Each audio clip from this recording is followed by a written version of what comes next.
Hello and welcome back to another week of our book club. We are continuing with our theme of pronouns. As we know, pronouns are important and the way we use them are important. Using people's correct pronouns shows the respect that they deserve. We've been talking about this for the last couple of weeks, and today we are continuing this conversation with this book, It Feels Good to Be Yourself, written by Theresa Thorn. And this book goes a little bit more into the basics about pronouns. Last week we heard and read our book about Aiden and how he uses he, him pronouns. And so today we're going to learn a little bit more about the basics of pronouns and how you will know what your pronouns are. So let's get started with our book.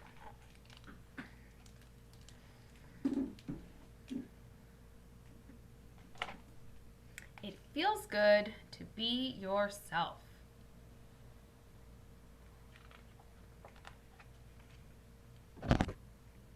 This is Ruthie.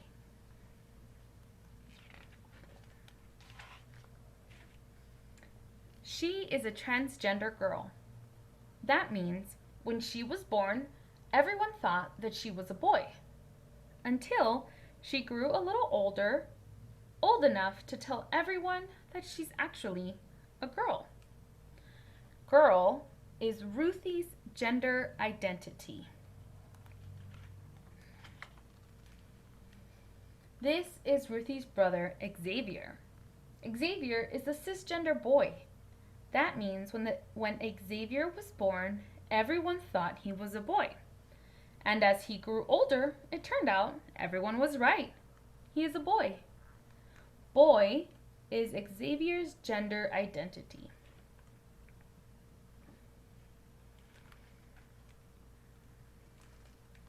There are so many different ways to be a boy or a girl. Too many to fit into a book. But not everyone feels like either a boy or a girl. Non-binary is a helpful word that can describe a kid who doesn't feel exactly like a boy or a girl.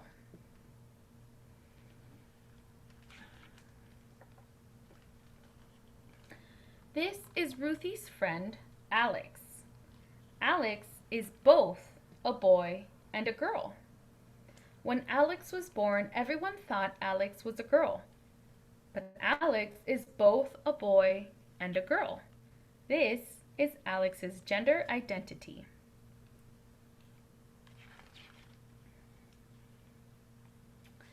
This is Alex's friend, JJ. JJ is neither a boy nor a girl. Ever since JJ was very little, they never felt exactly like a boy or a girl. They just felt like themselves.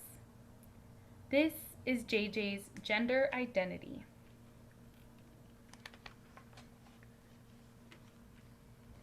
Alex and JJ are both non-binary. Just like there are many different ways to be a boy or a girl, there are many different ways to be non-binary. Too many to fit in one book. Some kids don't feel exactly like a boy or a girl. They feel like neither. Some kids feel that their gender identity isn't always the same. It's often changing.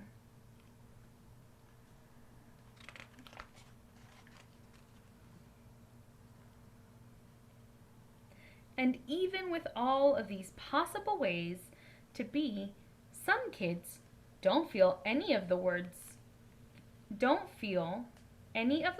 they know fit them exactly right.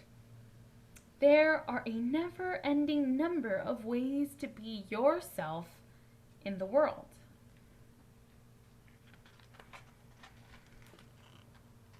Whether you feel like a boy or a girl, both or neither, or if you describe yourself another way, that is your gender identity. Your gender identity might match what people thought of you when you were born, or it might not.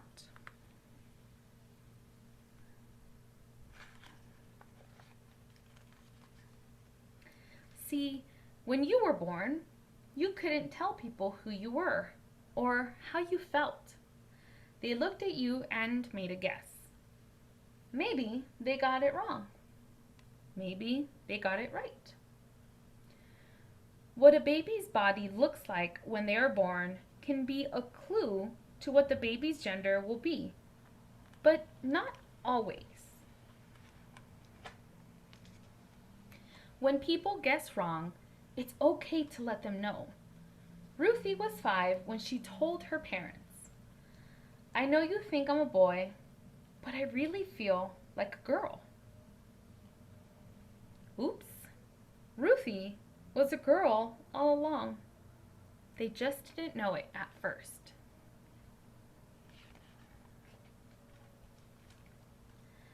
When people guess right, it's also okay to let them know.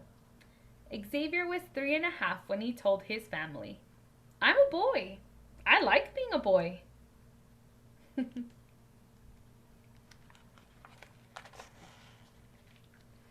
You might feel like a boy. You might feel like a girl. You might feel like both boy and girl, or like neither. You might feel like your gender changes from day to day or from year to year. You might feel that none of these words describes you perfectly. You might not be sure yet. Maybe you're still figuring it all out.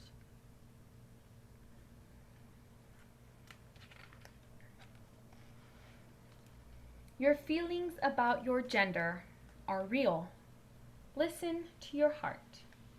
No matter what your gender identity is, you are okay exactly the way you are, and you are loved. It feels good to be yourself, doesn't it?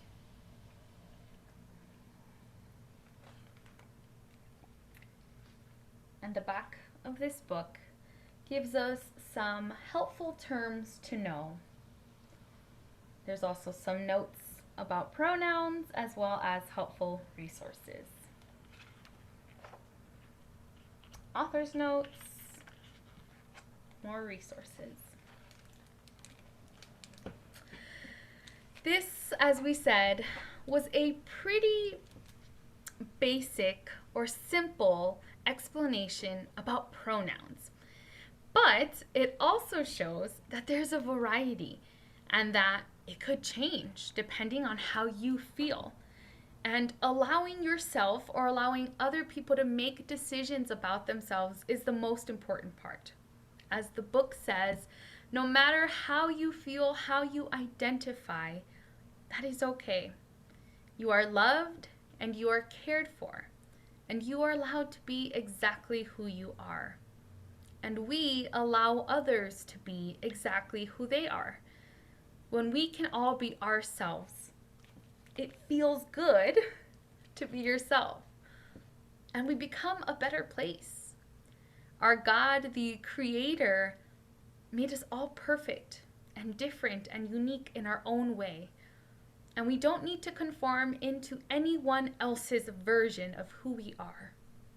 We know that this can take time. Maybe you already know, maybe you're questioning. It doesn't matter. That's your journey. And we hope that you feel safe enough to have that journey and to know that it's okay to have your own journey. Thank you so much for being a part of this book club. Next week, we're going to be meeting again in the evening time for our Bedtime Book Club officially starting. And we'll see you here next week. Bye-bye for now.